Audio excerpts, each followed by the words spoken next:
¿Cómo está, ingeniero Mendoza? Buenos días. Muy buenos días, mi estimado licenciado Vicente Arroba y al economista Osvaldo Calderón y a toda la audiencia de Radio Sucre. Ahorita que lo vi, igualito, dije quién es el papá o el hijo. Yo pensaba que era su papá, igualito. A don Bueno, Eustorio Mendoza. será por lo buen mozo. No, parecido a su papá, será don Eustorio, dije, no debe ser. De Andrés. Sí, yo sé que es usted. Claro, que claro. se parece mucho a su papá en esa época, ¿no? Gracias. Parece que lo claro, 15 claro. años Eustorio también. Desde la época del Tribunal llamado. Supremo Electoral. Claro, mucho antes también, pues don Eustorio siempre andaba con su papá, ¿no? De arriba Claro. para abajo. Se querían mucho. Se quería mucho. Red vial Loja Zamora Chinchipe, que tiene esta, déjeme ver, nos está llegando la información. La red vial Loja, a ver, la red vial Loja, se me fue, me lo cerraron, ay. Bueno, déjame. ¿Para qué lo hemos invitado, ingeniero? Planes de contingencia en esta estación invernal. ¿Cuáles son, ingeniero Mendoza? Muy bien, Vicente, gracias. En lo que tiene que ver a la ciudad de Guayaquil, que es lo que compete obviamente a la empresa municipal de agua potable y alcantarillado de Guayaquil, que es pues parte de la municipalidad de Guayaquil,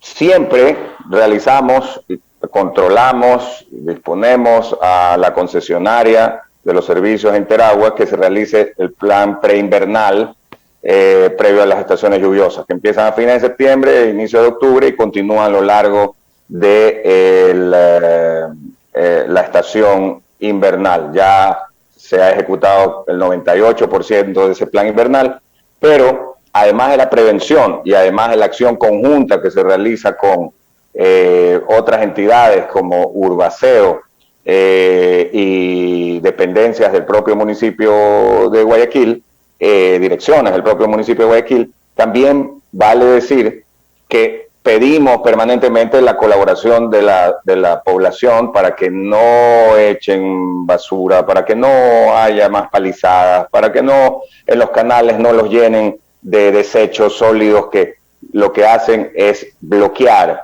los diferentes canales, los sumideros, alcantarillas y canaletas. Entonces, eso es fundamental, más importante de lo que muchos imaginan.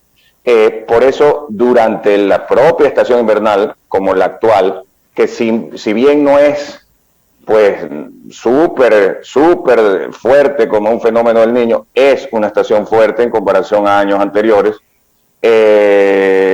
tenemos que tener claro que tomamos medidas de emergencia, de contingencia y activamos por disposición de la alcaldesa, la administración de Mapaga a través de su gerente, el plan de contingencia invernal que ya se viene dando. Hemos tenido lluvias extraordinarias como la del pasado lunes 8 de marzo, en el cual se llegó en un solo día a casi 150 milímetros de caída de agua, de precipitación pluvial. Yo estaba viendo aquí justamente en la presentación que tenemos que ha habido inviernos en que, por ejemplo, en el invierno del 2018, hace solamente 3 años, la precipitación pluvial de ese año, en todo el año 2018, fue de 900 milímetros. Entonces imagínense si en un solo día cayó 114 milímetros, más lo del tema de la marea alta, que para una ciudad como Guayaquil, que está cruzada por agua y que está a 4 metros sobre el nivel del mar, es un problema mucho mayor que para otras ciudades. Guayaquil es una de las ciudades más vulnerables a las inundaciones, una de las 4 más vulnerables según los propios expertos del Banco Mundial, una de las 4 más vulnerables en el mundo. Hemos tomado acciones y están ya funcionando varias obras como el ducto Cajón y canal revestido de la Casuarina, que está ya habilitado. Ayer justo hablábamos con el contratista, que está habilitado y funcionando. El ramal A del Estero Salado, que se adelantaron las obras también por disposición de MAPAC y de la Alcaldía de Guayaquil. Eso es entre el puente de Urdesa y el puente del Policentro.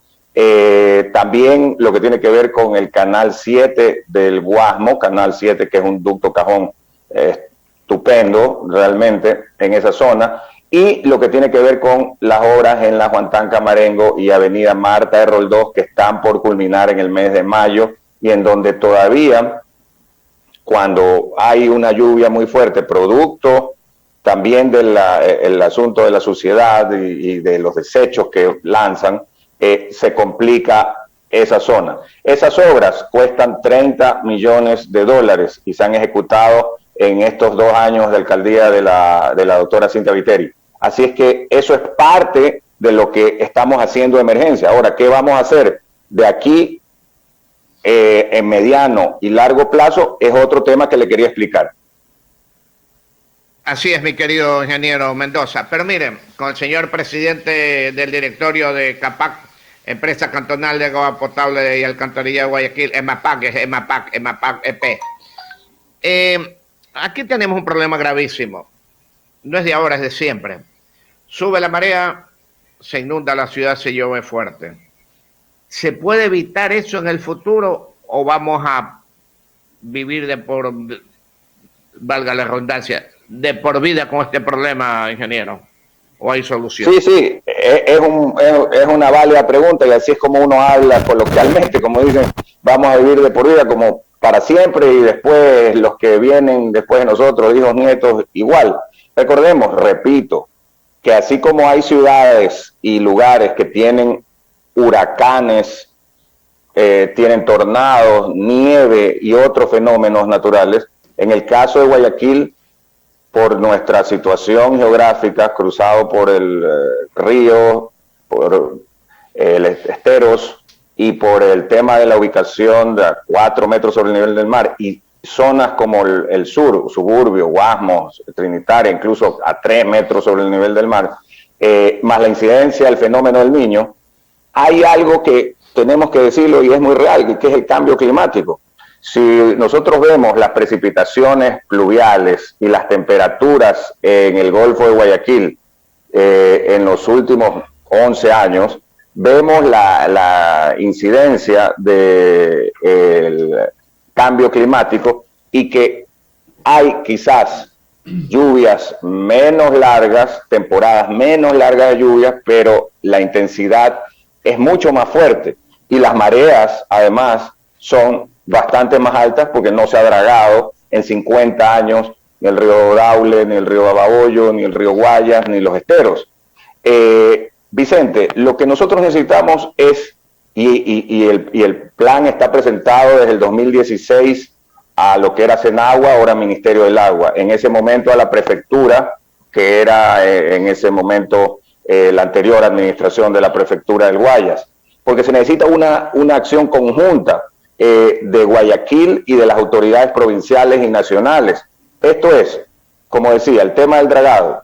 El otro tema, se necesita infraestructura verde, es decir, aquí en Guayaquil durante muchísimos años nos olvidamos de hacer cuencas de retención de aguas verdes, o más que aguas verdes, de zonas verdes, es decir, se eliminó en muchos lados por las inundaciones, por las invasiones, lo que tiene que ver, y ahí corrijo, por las invasiones se eliminó muchas veces las zonas verdes de la ciudad, en los cerros de Mapasingue, también en donde había manglares, en las zonas de la perimetral hacia el oeste. Esas zonas retenían las aguas lluvias, le quitaban velocidad. Entonces, ¿qué necesitamos?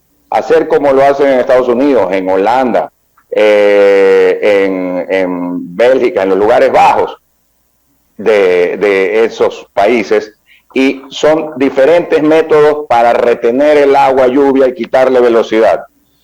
Cuencas de biorretención, jardineras urbanas, unidades subterráneas, es decir, que por ejemplo hace un parque, Vicente, y debajo del parque hay una especie de cisterna, cosa que el agua se retiene ahí y ayuda a que durante estos intensos aguaceros la lluvia, el agua se queda almacenada y luego que cae, que termina el aguacero, se drena sin ningún problema hacia los desfogues, porque ahí el sistema de drenaje funciona perfectamente.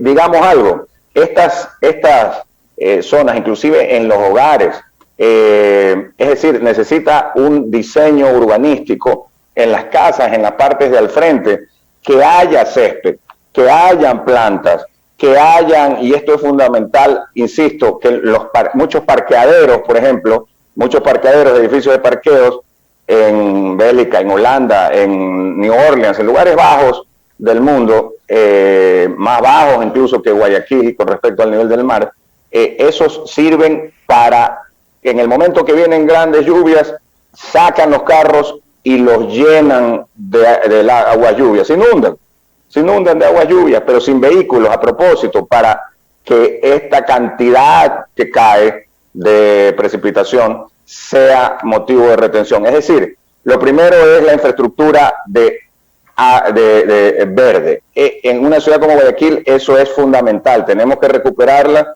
porque hemos perdido a lo largo de los años por las invasiones y por el tema de cómo se ha diseñado la ciudad sin zonas de retención, sin infraestructura verde, entonces se le ha quitado, no hay esa posibilidad. Luego se necesita hacer en la zona de Urdesa, en la avenida Las Aguas, hacia Higueras, un canal colector ducto a lo largo de la calle Higueras, desde la avenida Las Aguas hasta su descarga al estero Salado, incluyendo los elementos de retención de marea, que son las famosas válvulas Tyflex o antirretorno, que hemos puesto más de 40 en la ciudad, pero se requieren más de estas válvulas antirretornos que realmente son espectaculares, pero se requieren muchísimas más y que se las importa desde el exterior por el diseño y la tecnología que ellas requieren.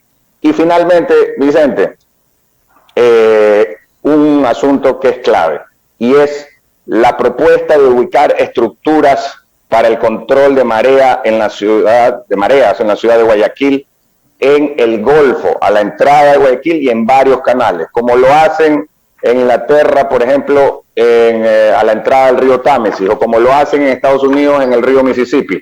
Yo les envié la presentación, pero aquí se los puedo enseñar también. Ustedes ven estas estructuras, sí, ven estas estructuras que son las que se tienen que poner en puntos 4 o 5 puntos a la entrada del Golfo de Guayaquil, cerca, saliendo de Guayaquil, para que cuando vienen las aguas lluvias y las mareas altas, se contienen a las mareas altas, y son infraestructuras importantes que lo que han hecho, por ejemplo, en el caso de Londres, cuando viene el mar...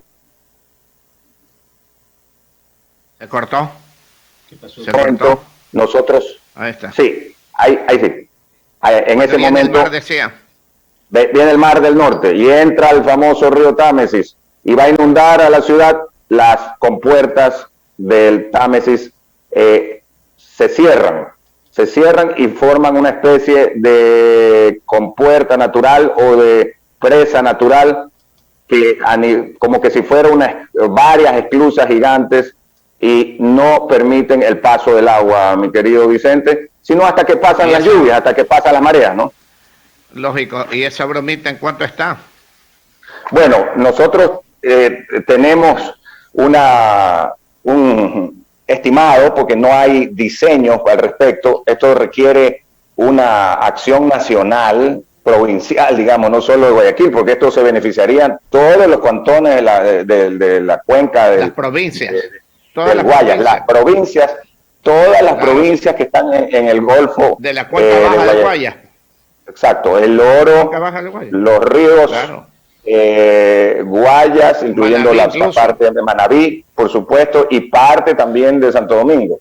se benefician directamente. Estamos hablando de que esto, aunque vaya por parte, puede exceder los 90 o 100 millones de dólares. Entonces se requiere pues una actuación y un esfuerzo nacional. Pero la verdad es que con el cambio climático, y los expertos del Banco Mundial son muy enfáticos en ello, nosotros vamos a tener en los próximos 20 años cada vez más precipitaciones y cada vez más subidas del nivel de las mareas.